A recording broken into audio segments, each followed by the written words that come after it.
2, 1. Alhamdulillah, praise be to God.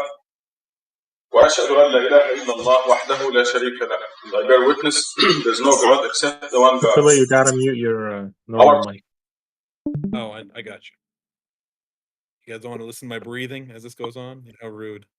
No, it was doubling the audio. Praise be to God. وأشهد أن لا إله إلا الله وحده لا شريك له. I bear witness, there's no God except the one God.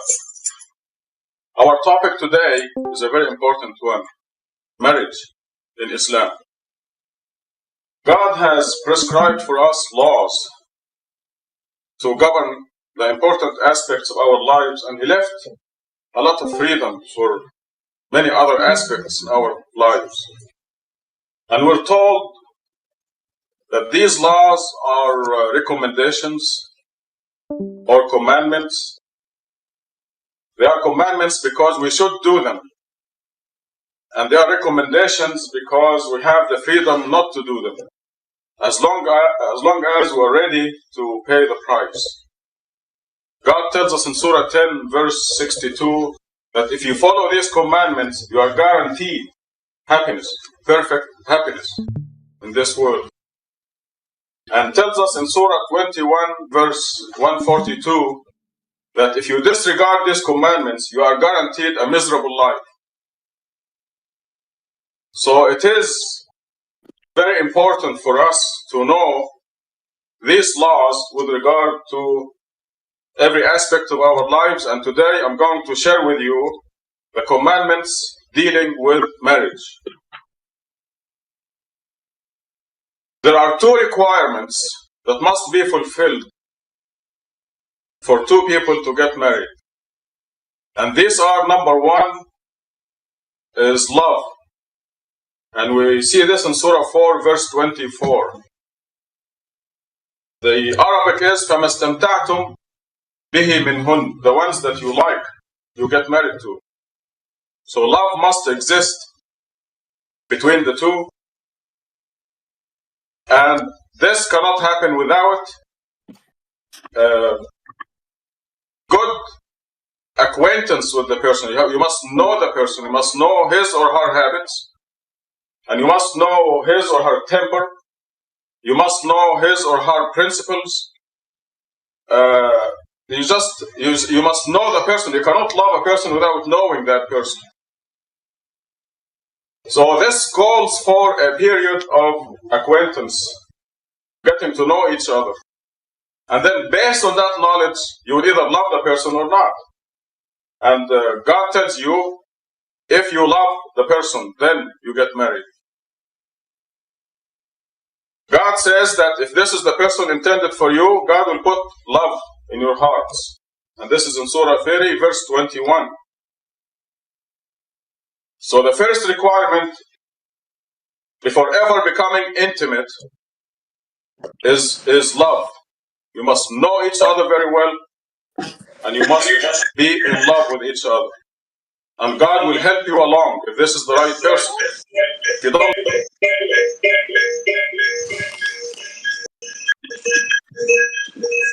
Show your mic.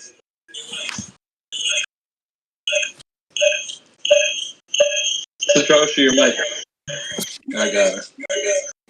I always do this. I'm sorry. Mira, sabe she? For art thou, Romeo? you must know each other very well, and you must be in love with each other. And God will help you along if this is the right person. If you don't love the person, that is not the right person for you. The second requirement is dowry for the wife. And we understand throughout the Quran, we understand from the Quran that the purpose of the dowry is security for the woman. Because in many cases, you are taking a girl from her parents' house, then she becomes dependent on the husband. This is the majority of wives in the whole world. And you can't just throw her out after a year or two. because she's not the same person. And after what the Quran calls a formidable oath has been made between the two of you.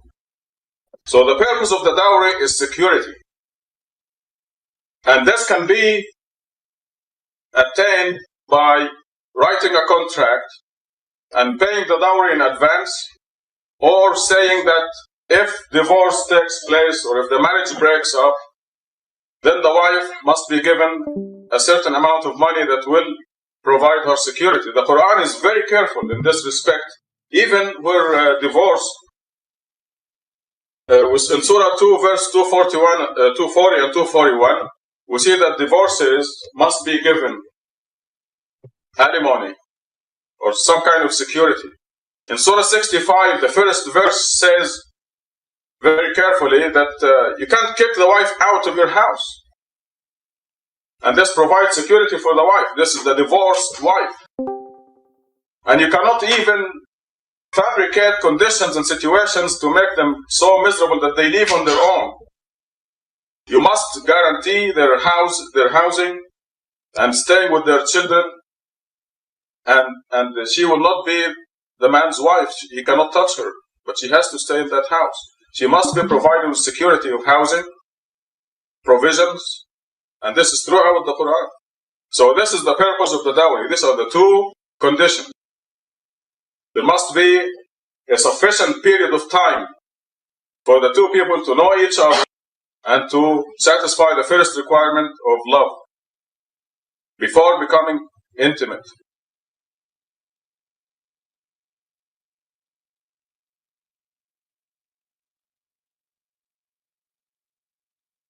What is being done now, what my parents did, and what is happening in most Muslim countries is they actually do the official marriage. And then the now husband and wife, they don't touch each other. They do not become intimate. But this marriage, official marriage, gives them a chance to be together alone, hold hands, go places, know each other. And then after months or a year or years, the marriage is consummated. And of course, during this period, if it doesn't work out, they break up.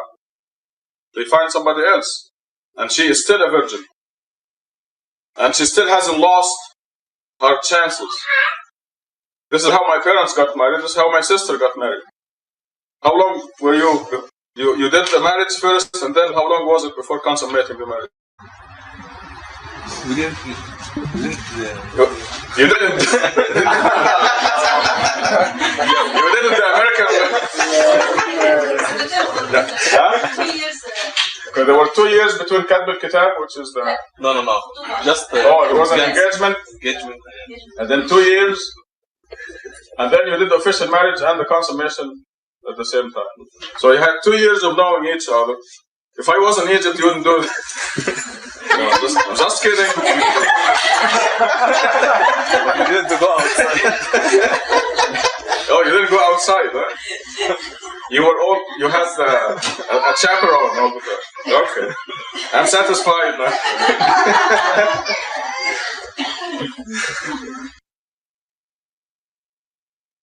But this is really the way it is done with most marriages in the Muslim world. Worship in Islam and all practice in Islam and all the commandments that God gave us are based on self-discipline and self-control. I mean, Ramadan is coming up where you're going to tell your body you're not going to eat or drink until sunset. It takes self-discipline and self-control. Where self-discipline and self-control is lost, the human being becomes worse than animals. And there's a specific reference in the Quran for this. In Surah 7, verse 179, God calls some people, they are like animals, even worse. I mean, what is happening now in this country and in Europe is that people meet, they don't even know each other, let's hop in bed. This is worse than animals. Because you can take a female cat or a female dog or a female horse that is not in heat, not in that proper period, and put her in the midst of 200 best-looking, horny males, can they touch her? They will not touch her. They cannot touch her because it is not the proper time. But with human beings, the way it is done now here, it's a lot worse than animals. They're worse than animals. And these are the laws that God lays down for our happiness. Because, especially for the woman, I mean, she cheapens herself when she acts this way. For the man too. So the two requirements, I'm repeating again, are that long period of time where people must know each other and must fall in love before becoming intimate. So remember, love before intimacy. And the dowry, that is to provide security for the wife. Now, the Quran leaves room for forfeiting the dowry if the wife is independently wealthy. And being married or unmarried or divorced or widowed or whatever will not affect her security. Then she can forfeit the dowry. But we have examples of a man who is holding a fantastic position and is wealthy and his ex-wife is on welfare. And that's not fair. This is what the Quran, this is what God's law are supposed to avoid, a situation like that. So it is to the best, for the benefit of the girl to demand her right when the situation calls for it. Tubu ilallah.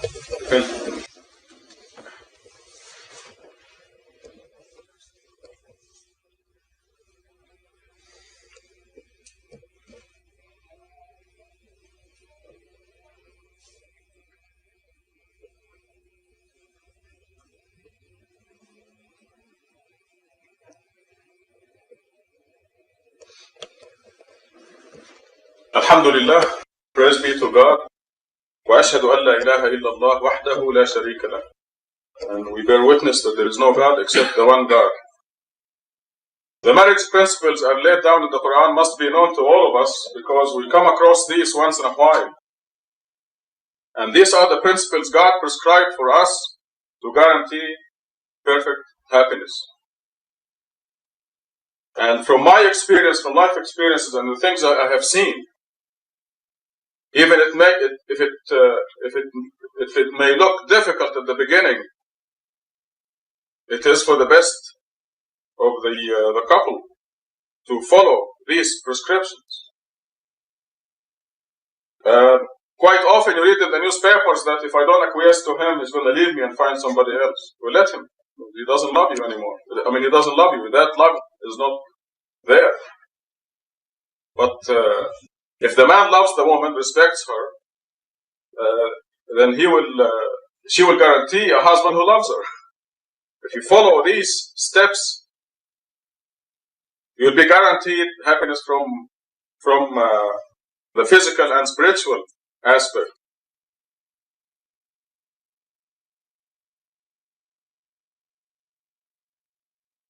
Self-discipline and self-control is easy when the soul is grown and developed and is stronger than the body, which is what the practices of religion are all about.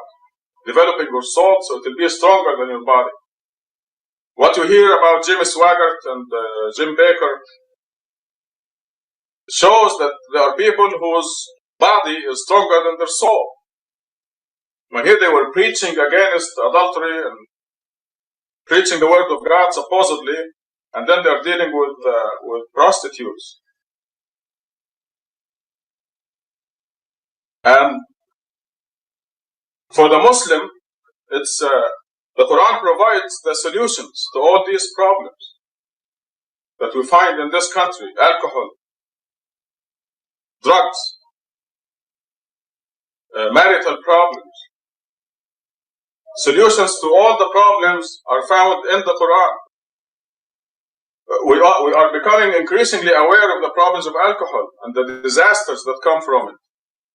I mean, wherever you look, there are victims of alcoholism. But please forgive me if I appear to be bragging or anything, but I have to share with you what the Quran does, what the Islam does to us. That alcohol is just not in my mind at all. It's out of the question. And this is the most effective way of dealing with alcohol or drugs. There's just no way I will be tempted or even think about trying whiskey or gin or champagne or whatever those things are. It's out of the question. It's just not in my thinking at all. The same with drugs.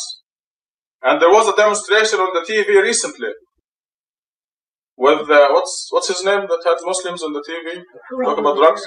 Geraldo Rivera. They had a bunch of Muslims and they were talking about drugs, and they set the example for whether from Harlem or something, where drugs are going rampant, and there's just drugs are not in their mind.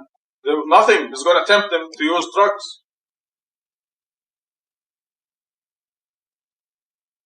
It's the solution to all problems. And there is a mechanism for it, and the mechanism is that the soul is stronger than the body. Because of all the prayer and the fasting and the things that God has prescribed for us and constitute gifts from God to us. And again, I will ask you to forgive me if I appear to be bragging, but again, I want to share with you what Islam does. Now, in my line of work, working with the United Nations, traveling to different countries in the world, and making a lot of money, the UN pays the highest salaries in the world. When I'm with them on assignment. And I have been to conferences, the American Chemical Society conferences, the American Association for Advancement of Science, and in those conferences, it seems like the prostitutes of the whole town converge on the hotels where these conferences are. And I have looked around and I see scientists that I respect going up or down in the elevator with prostitutes. And I lose respect for them. And what appears to be bragging is that I can make a statement here in a khutbah in front of you in a prayer that I never fed for prostitutes or dealt with a prostitute. Because it is not in my mind. And Jimmy Swaggart cannot make that statement, or Jim Baker cannot make that statement. Because they are using the wrong techniques. Because of their idolization of Jesus, they nullify their work. If they do anything that may cause growth or development of their soul, it is nullified, as the Quran says, because of their idolatry. Therefore, their body is stronger than their souls. But like with alcohols and drugs, it's just not in my mind. Now, to make that statement absolutely truth, in saying dealt with prostitutes, there was one instance where a friend of mine, a colleague, we went into his room in the hotel in one of the American Chemical Society meetings to get a book or something, and there was a prostitute passing out in the hall, and he called her in his room, and I guess he was bragging or showing off or something, and bargained with her. And I was there witnessing this. This is the extent of my dealing with prostitutes. So Islam and the Quran just solves all these problems and lays down the laws and regulations and not only teaches self-discipline, but it instills it on you and becomes easy. I mean, it's no problem at all.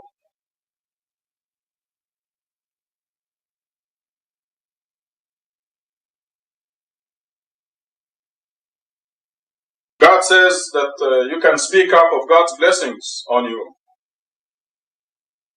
And this is the category where we can share with each other these things, because some people may think it is incredible. When you go in those conferences and if you make a statement like this to the people, it's an incredible statement. And I just couldn't think of a man who, under those circumstances, did not fall after the things I have seen. Under those circumstances, did not fall for prostitutes. The temptation is great. But for the Muslim, there is no temptation at all. It is zero. Doesn't mean a thing. أقم الصلاة. Avoid. When you talk about marriage in Islam, you cannot avoid mentioning polygamy. And polygamy is allowed throughout history. It was allowed. In the Bible, it is allowed without limits. In the Quran, it is allowed with many, many conditions and strings attached to it. But all I need to say is that the Prophet Muhammad provided the perfect example as far as polygamy is concerned. Muhammad was married to one wife for 25 years until she died. He had only one wife, and he raised all his children with that one wife. And after she died, he married women who had many children, who had no support and no home. They were widows of his friends who died in battle or died naturally, and they needed the support. They were old women. There were only two political marriages, to the daughter of Abu Bakr and the daughter of Umar, his best friends, who insisted, please, you have to marry my daughter. Because this is it's a tribal tradition. In tribal societies, for different tribes to marry and be connected in marriage is important. And this is probably why, after the Prophet's death, Abu Bakr was elected to be the Khalifa after the Prophet. And Umar followed Abu Bakr. And these are the two men whose daughters were married to the Prophet. But the message, the loud message here is that Muhammad spent his life, all his young life, with one wife and raised his children. And then after that, polygamy came into the picture, and there were many special conditions surrounding that. The other subject that I need to talk about is divorce. And I just have to tell you outright that God hates divorce throughout the Quran. Because almost invariably, children are victimized. Even the husband and the wife are victims in divorce. And this is why it is imperative that we follow these regulations that God prescribed for us and avoid divorce at any cost.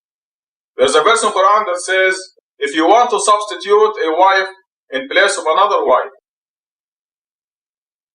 No, that's not the verse, but there's a verse that says, if you dislike your present wife, you may dislike something wherein God has put a lot of good. The verse that I was mentioning before is, if you want to substitute one wife in place of another, which again actually emphasizes monogamy. It says, do not take anything from the first wife back. And this also brings in the matter of security for the wife. Because women have been abused throughout history, and God knows that. And God says in Surah 28 verse 5 that He is for the oppressed and for the rights of the weak. And marriage is a tremendous contract, is a formidable contract. This is what the Quran calls it. To take a wife out of her house and take her into your house, supposedly to live forever. There's tremendous responsibilities associated with that. So we pray to God to guide us on His path and to give us the gift of following His. Only China and the United States have big tech. Europe, Britain, nothing. Zero. We are irrelevant. I know it's very harsh to say that.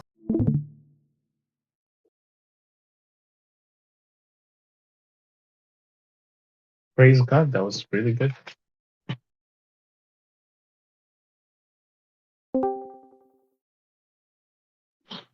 What was interesting? I think that you pointed out, there's when you said that, like, basically, when you grow your soul, like, this desire for, like, these other vices of the body just kind of goes away, and I can empathize with that. Like, so it's interesting that you see that if someone's like idolatry, like the method of being blocked, where it's like, okay, that's the subject to like the temptations of the body so much, and it just made a lot of sense to me. And I guess you kind of see that with people suffering in hypocrisy or disbelief in general from idolatry. It's just extraordinary how well that tracks. Like, you could look at it. Hmm. I'm putting the video link so that you guys can have it as well. I forgot to give it to you guys. My bad. Here we go. It might be the one that's already posted. Oh yeah, it is the one that's already posted. God bless you, brother Jonathan. I'm gonna just delete it then. Yeah, and I want to echo what Brother Francis just said. I think it's the first time I saw him say that the soul, its growth can cause you to triumph over the body's like desires. I don't remember hearing that before. That was new to me. And Yeah, that's the mechanism, right? What didn't I you hear didn't. before? Sorry. So your soul's growth overrides the mechanism where your like body, its needs affect you. So he's saying like a submitter, or I guess he used the word Muslim at this time, but a submitter, the desire for a prostitute is just not there, right? I'm guessing that's because their soul was nourished sufficiently that it overrides that sort of desire from in the body, which is interesting. I never heard I that from before. Good. I didn't know that when their works are nullified, it actually like they don't even get the worldly benefit. I thought that meant just like God is not going to count it on the day of judgment. They don't Well, even no, get the worldly benefit of that. if their works are nullified, their soul's nourishment is not effective. Right, Ah, is my understanding. So, like, essentially, if they come back to submission, they submit back to God, all their, all, their works are no longer nullified, and their bad deeds are converted into good deeds. But that itself is also a process. You have to be a submitter for a sufficiently long time to have all of those credits transferred over into, soul nourishment. Right, you don't get just like a conversion and then all my nullified works and all the good works and all the bad deeds instantly become good credits to my soul. You know, mm, Triple A, I feel like this happened to me not so long ago. Right? I don't know why. Just a day or two, for a day or two, I've been more sincere. And it's just helped me more. Right? I've not felt this way in a while. I guess sometimes I have been, you know, being on the verge of hypocrisy, in it, actually. God help me. Really humbling, right, Alpha? Really humbling. yeah. Yeah, I I'm get just that. being honest. Yeah.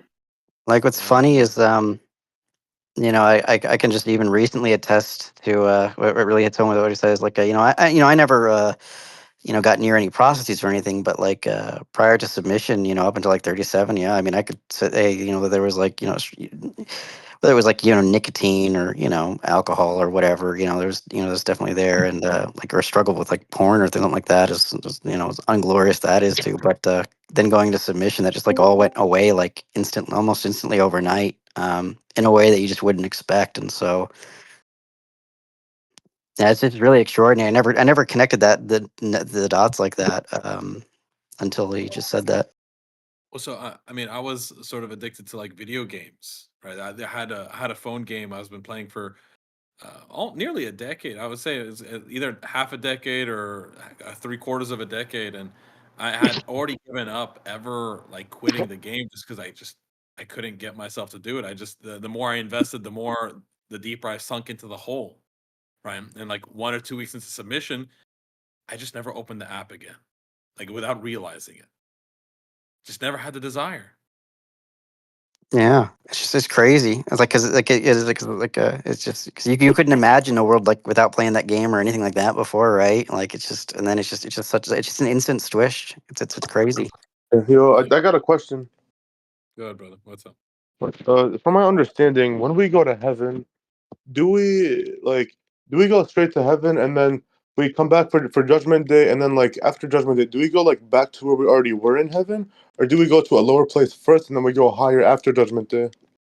So when you die, if you're a believer or among the righteous or whatever, you hang out in heaven where Adam was hanging out before he got sent down here.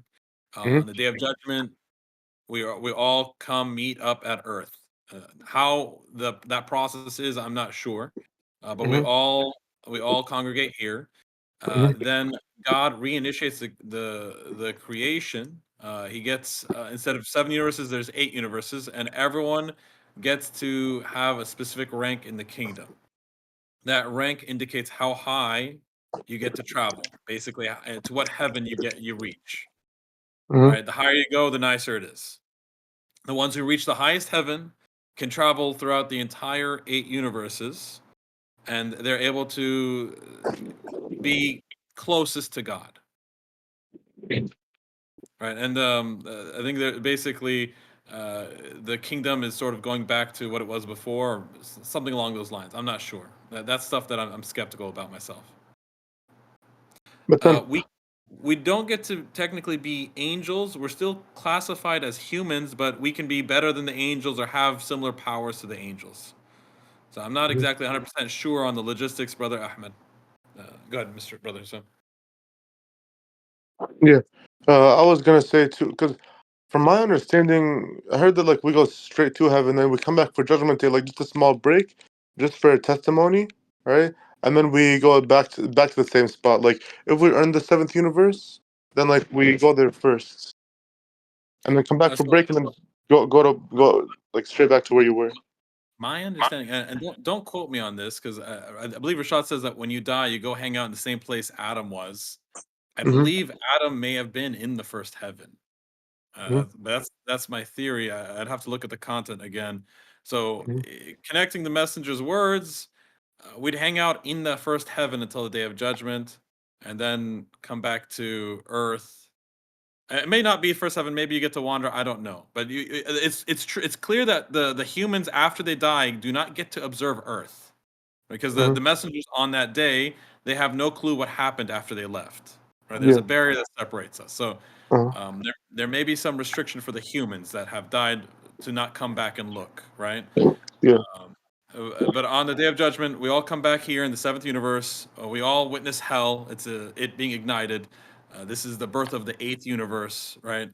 Mm-hmm. We all get assigned our final rankings based off of the life we lived in on Earth, right? Mm-hmm. And as for the heavens, I'm not sure if God restructures the heavens at that point, or if it's the same heavens that are there today. Mm-hmm. I believe He does some renovating, right? So that's my again. This is based off my memory of what I read in the Quran. This is not 100% submission doctrine. Yeah, but then Yeah, a lot of it's conjecture. It's like you know the loose outline, like the specifics is who knows. Yeah, we got a loose outline. We don't get like specific information. Like, does he remake all seven of the heavens, or does he we just don't. remake a Yeah, couple? I don't know doesn't exactly. matter because we already know we're not going to be wronged. So like what God we willing. know for sure because some people some people think that like when they go they're going to be like, oh come on, like this is it, I'm so bored. No. You got to have the exact opposite mindset. Yeah, well, God says you won't be bored. Like, yeah, you won't be Yeah. bored in heaven. Like, Never that's bored, not never going to be a tired. thing. Yeah, Yeah, even never bored, even never in the tired. lowest heaven, like, even in the Yeah. lowest heaven, you won't be. Uh-huh. Wait, so Hey, do I still? So does good. this mean that I do not get my 72 virgins? So I mean, God technically says that you get what you want, but I mean, like, okay, I want to be God. No, I don't get that. So I think what you Yeah. want ends up being like reasonable things. Hmm. Like, you're not gonna have the ego to say, I want to be God. Right? You're Yeah. gonna you're gonna want reasonable things, in my understanding. Like, anyone who still has those weird desires, probably not gonna get God's guidance. Right. Yeah. As for 72 virgins, you got to remember. So the description of heaven's allegory. We may not even Mhm. desire spouses in heaven. So I don't know. But it Like, says we will have pure spouses in the Quran. I know. Salam alaikum. Yes, salam alaikum. Yeah. It talks about spouses both for men and women. Mm-hmm. So God says that righteous men, God talks about the equality of men and women. Mm-hmm. Righteous man is equal to righteous women, submitting Mm-hmm. man, submitting women, Yep. fasting man, they're all equal. And we are all going to have spouses, not Mm-hmm. just for men and not. Yeah. Not polygamy to satisfy this lust, and even Mm-hmm. polygamy is strongly discouraged. So these are all man-made, Yeah. and is Uh, against what God says in yeah. Quran, and is a long Uh-huh. systematic oppression of women. Yeah. and just ruining religion of God under hiding behind Islam and Quran. Yeah.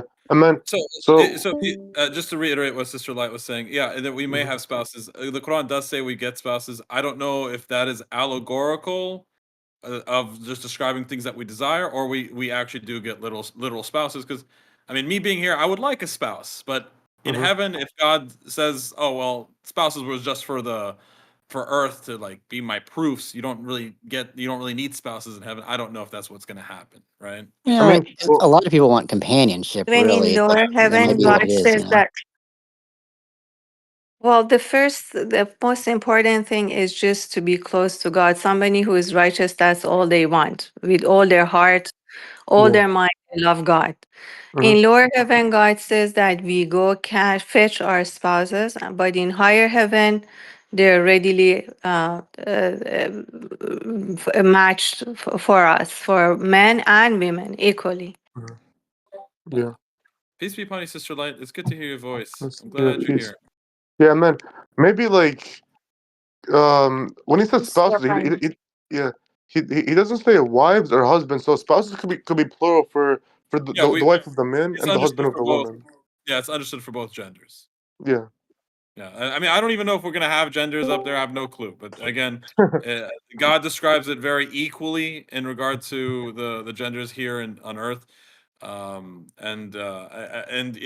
description of those in high heaven, they get matched, while those in lower heaven, they got to go fetch their wives, right, or get catfished. I don't know, but this may be Catfish? allegorical description.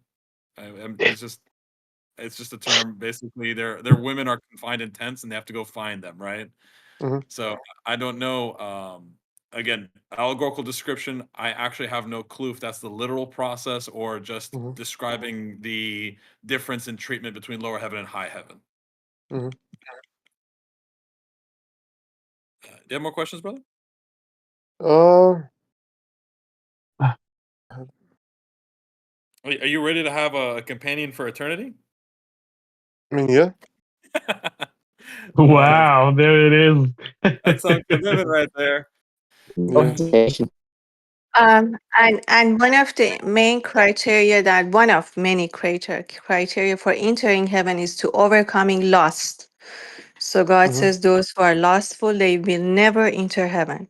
So it's not a place to satisfy lust, it's a place that Yeah. we have overcome. We are going there with whole heart for God, righteous with righteousness, and then there are spouses for both righteous men and righteous women. Yeah. God bless her.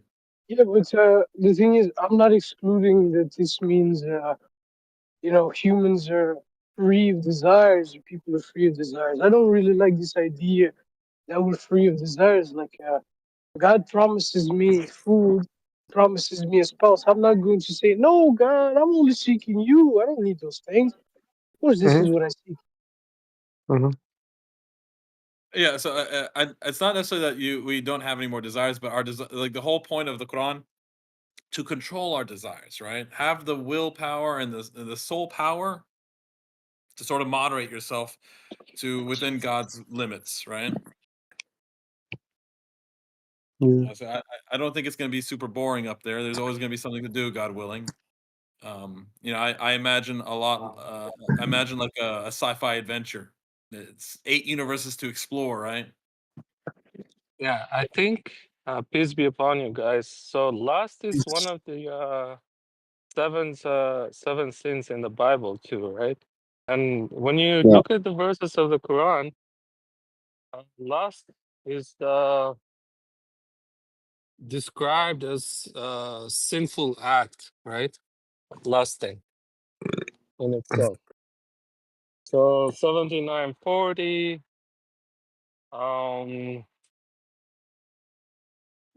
2755, 1959, and so on and so forth. 1572.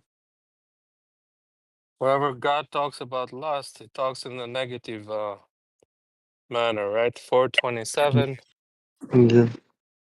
So all these verses, when it comes to lust, is talking about the negative verses. But then again, um, when it's talking about the spouses, it's talking in a descriptive way, like making an example that we cannot perceive basically from this perspective here in this world, right? Like how Yeah. would it function over there? Hmm. What's the function of a spouse over there? Like beside companionship, right? Hmm. So we don't really know the exact, you know, the Yeah. exact form that we will, you know, relate to each other in that dimension, right? Yeah. So, with that being said, I think because of the hadith corpus that makes women degrades women in a way, and Yeah. they want to attribute those lies to God. Therefore, they have made these premise where one, you know, left it has to suffer here supposedly in this world, so can get all the lust fulfilled in the hereafter, right? But that's not the case because, like as I said, and I mentioned verses, lust is one of the seven sins, and Quran condemns God condemns lust in the Quran. So Hmm.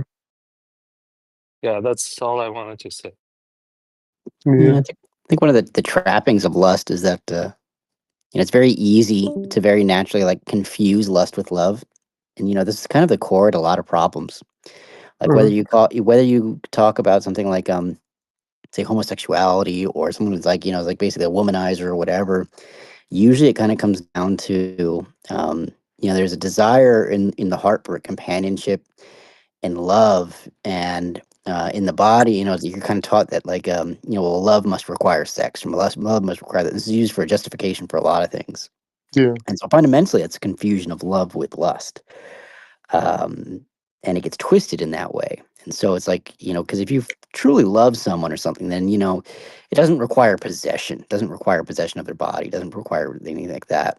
And when you boil it down, the significance for say of a spouse partner in this life, it's really about the choice, right? And like you said, like Rashad was going over, for love, it requires him to know the person, to go through back and forth, because that serotonin based love will fade.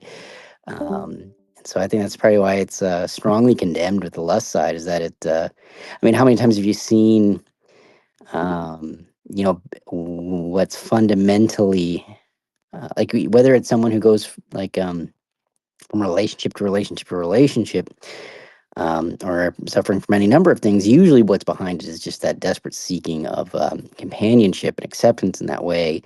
And the only way a lot of people learn how to do that is it has to come through some kind of sexual exchange, or body possession or something of that nature. Hmm. This video was really nice, though. It answered some questions for me. Praise God. A lot of people think that the Quran is like patriarchal, right? That it supports men over women. But Hmm. when you really read the verses, you see that the book was designed to protect the women and their rights, especially during a time period where uh, they had next to none, right? Hmm. Um, So like praise they God. really like covering themselves up is kind of like armor for them. Yeah, it is in a way armor for them. There's a verse where it Yeah. says, "Extend, lengthen your garments so Yeah. that others may view you as virtuous, right, or Hmm. righteous." Yeah. Right. So there is some basis for being modest, but it doesn't mandate, like it doesn't give strict measurements for the clothes. It's just more, it puts it in your mind, right, Hmm. to be modest. It actually says that the women, the righteous women, will know this, right? So it leaves up to their discretion when it comes to women. But I mean, it goes both ways, right?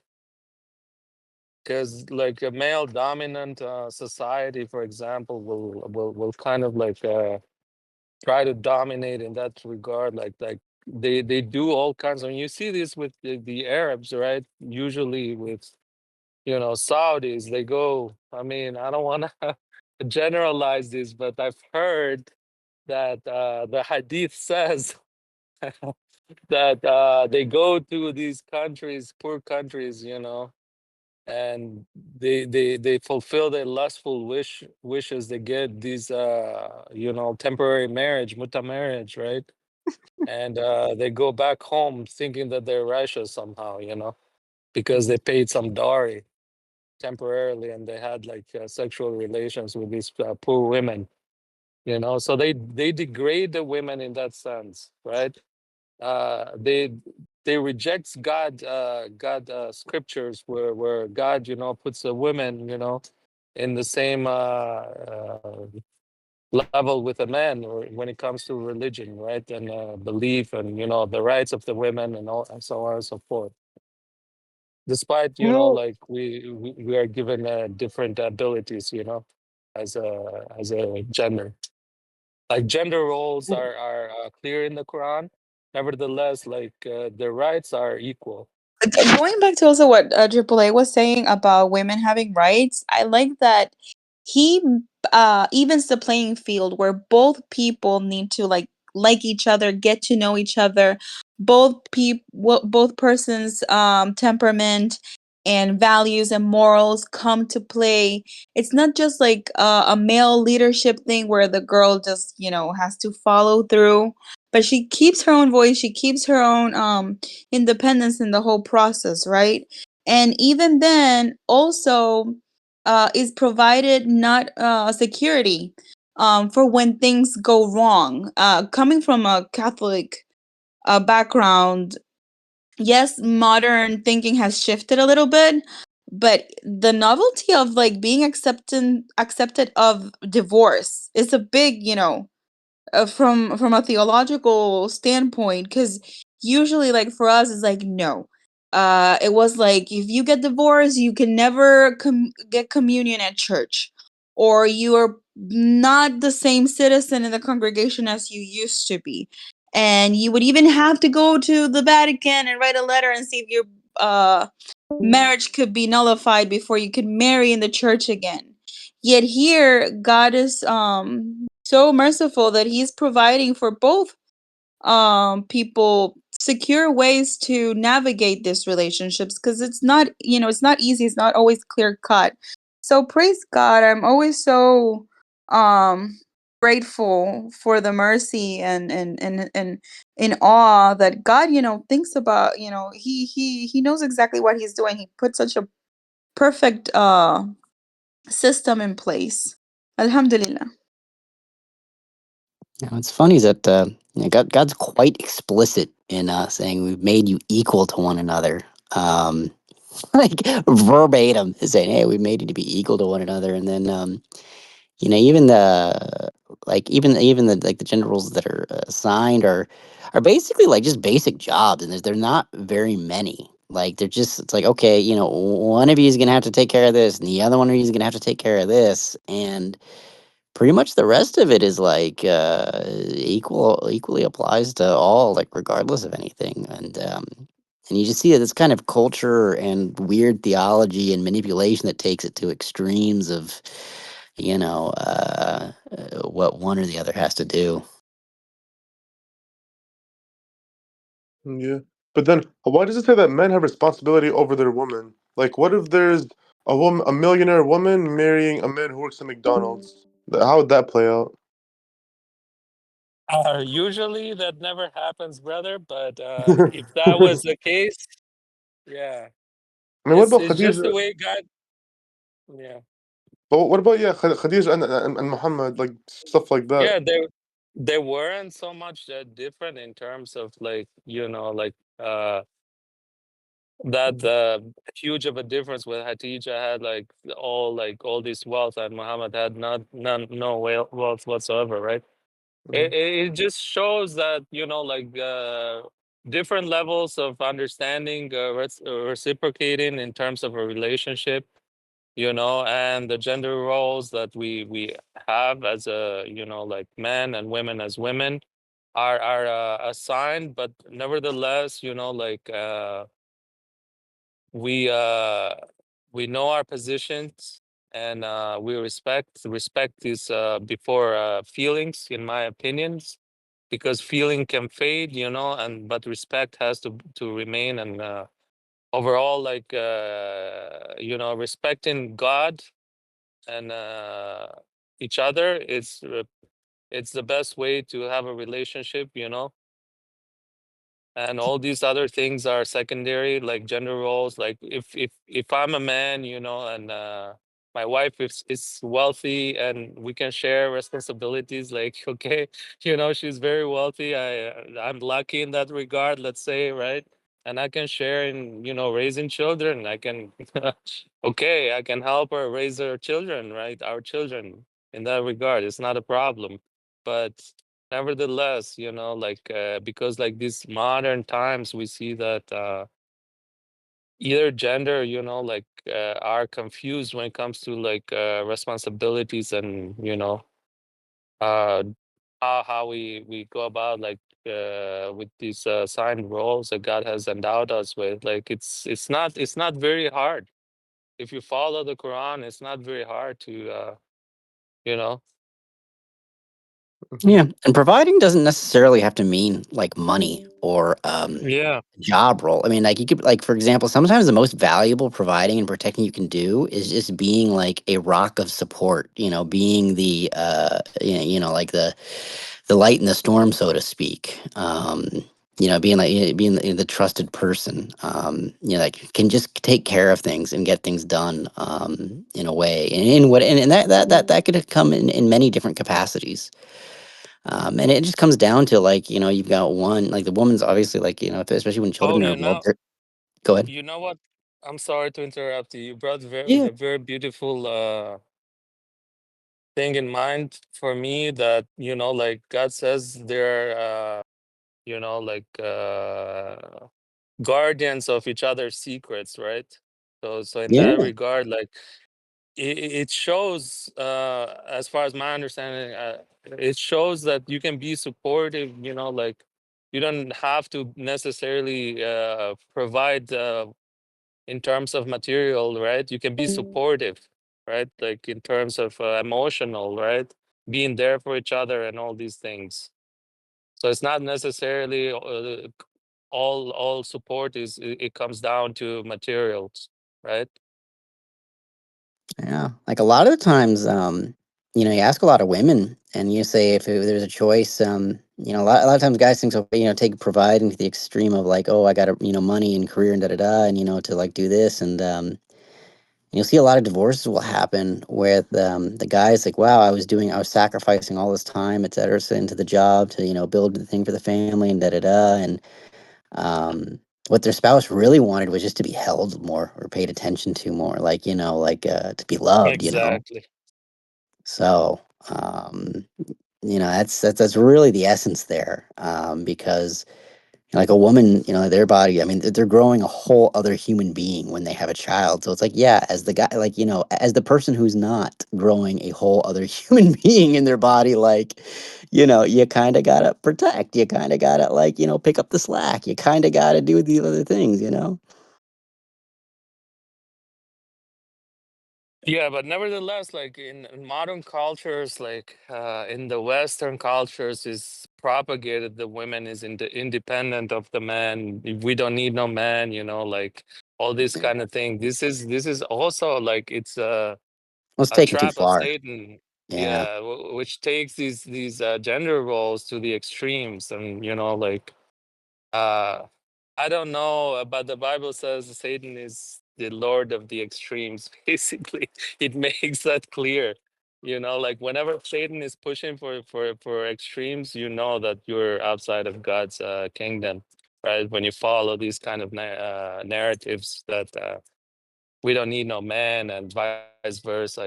Like with men also. We're Yeah.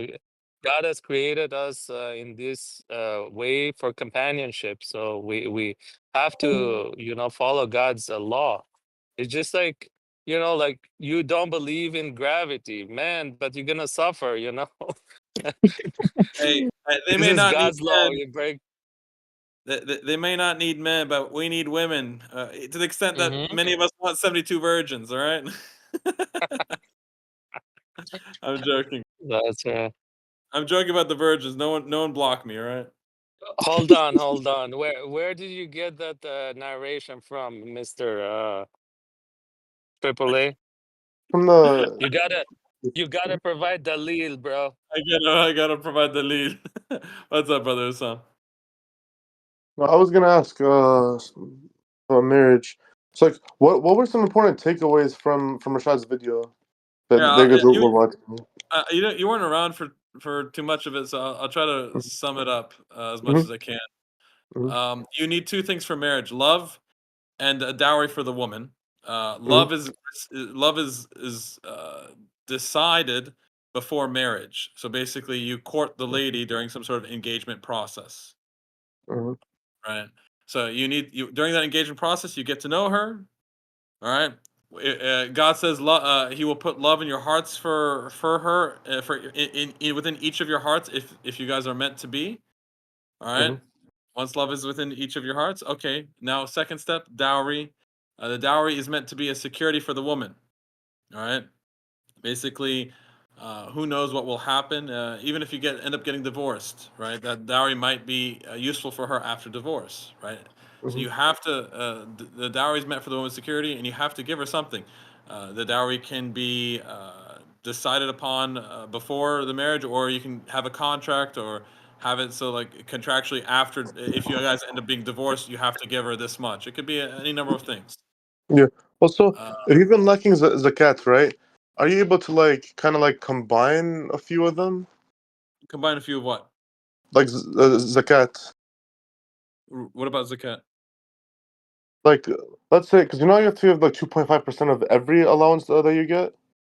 2.5% of everything you receive goes to zakat, right? So I guess even the dowry that she receives, she probably has to do 2.5% of that as zakat. That's my understanding. Wait, so like is it money or anything you receive? Money. Money? Yeah. So like, let's because I've been lacking zakat for a little. You know, may God forgive me.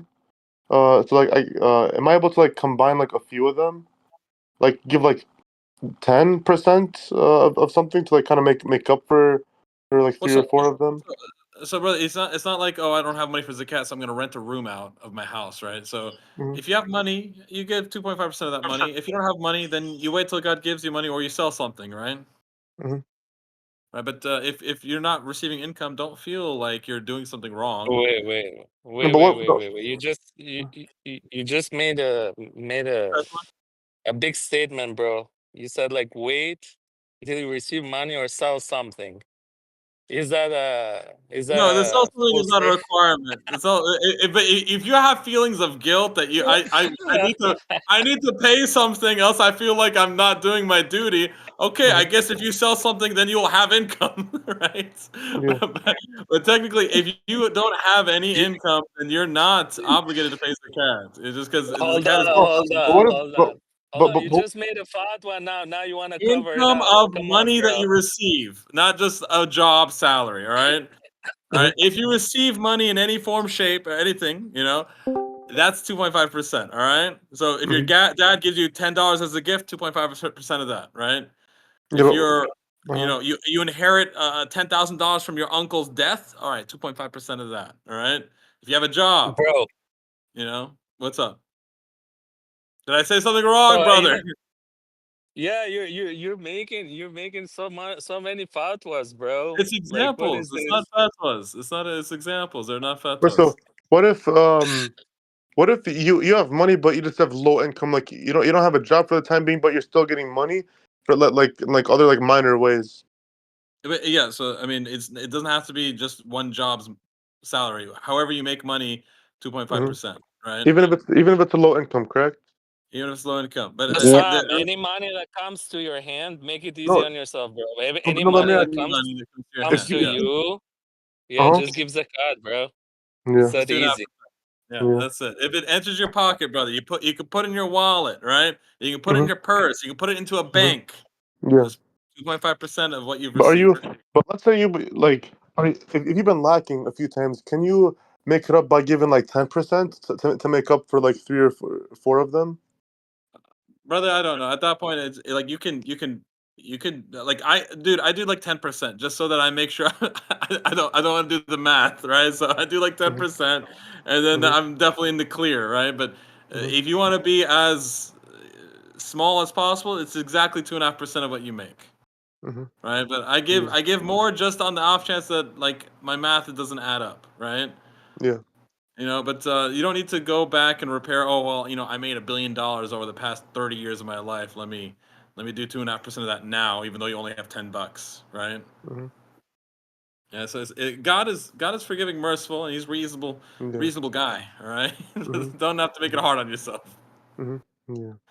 But hey, Oh, there's a extra question in the charity is chat. always Pretty good. good. Yeah. Go ahead, brother. No, no. So there's a question in the chat that the Yeah. name in How do you? Arabic that I can't read How, said. it's Ahmed. How do you, brother Ahmed? How do you differentiate between love and just admiration for someone before marriage? Before you live with him and share your life with him and the like. Hmm. I'm I'm assuming you meant her, because Ahmed is, from my understanding, is a boy's name. But that's okay. Well, I'll answer it for either gender. God says He places love in your hearts, right? This is before marriage. This is during the process, right?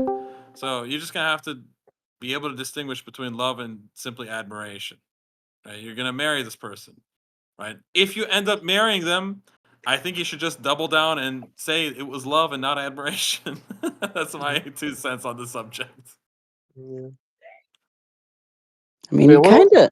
I don't know when you. In my. I mean, when I was married before, I mean, it was kind of. It was just different, Like you just kind of knew right away. It was there was just a certain level of connection that I just couldn't explain. It just wasn't this. It was just different from a feeling of like maybe lust or admiration or oh that'd be nice kind of thing. I don't know. For me, it was at the time. It was like the only person that didn't have this like a checklist in my head of like oh this that and the other right. Like the checklist just wasn't there, and that was an indicator that it's kind of subjective. But I don't know. Maybe it helps a little bit. Kind of like what Triple H just said. God says He puts the love in your heart. You just kind of know it. So. Uh, but yeah, what were some other like big takeaways from the video, or just from the lesson in general? There was one race that you had to get to know someone to love. Like you have to know someone to love, and Yeah. which made Hmm. sense. Because and there's actually something there was that reminded me of something. Um, Hmm. there's once a little bit of a debate where they said, so no, you have to like love. It's a weakness of the English word love. Because Hmm. the English word love could be the same as like, oh, I love my cat, and then like, oh, I love my wife, is the Yeah. same word, but obviously very different kinds of love. Yeah. There's a verse in the Quran that's like, you have to love the messenger more than like, your parents, children, like that. Does he say that? That you have to love the messenger more? Yeah. And, the debate was basically that someone was making the point where it's like, oh, it has to be like, kind of like, you love your, you like love more than the wife and all that kind of good stuff. And Yeah. then me and another were making the arguments like, well, you don't have that serotonin based love or what, like you can't love someone you've ever known, but like in terms of love, like yeah, I'm gonna heed their word and what they're saying and their guidance over, Yep. say, the opinion or the attention of like my wife, my spouse said at the point of the verse, Hmm. and they were saying no, you need to have that like feeling in your heart of like that. But here Rashad is saying you cannot love someone in that context without like knowing them, like without like physically knowing them, right? So that kind of was an interesting clearing up thing that I was thinking of from that point of view, unless I'm wrong there. Hmm.